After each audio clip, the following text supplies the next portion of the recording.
So let's use the given information about theta to find the exact value of the trigonometric function. So we're told that cosine of theta is equal to 15 over 17 with tangent theta being greater than 0. So if tangent theta is greater than 0, tangent is y over x. So we're talking about when the x and y are both positive, which means we are looking at the first quadrant here. Keep in mind cosine. So hopefully you are familiar with SOHCAHTOA. We do know that cosine is adjacent over hypotenuse. So that means adjacent here, hypotenuse there, with everything being positive.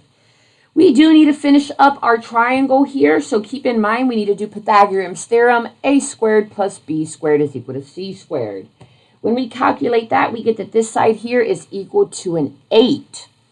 Now, in order to find sine 2 theta, so we are doing the double angle formula here for sine.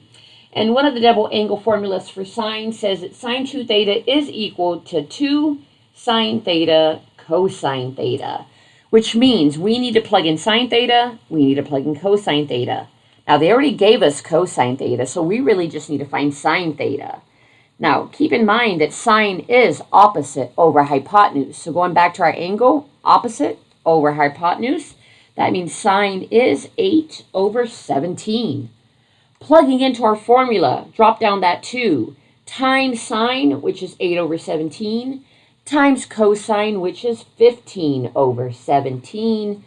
Multiply that across, and we'll get 240 over 289, which does not reduce.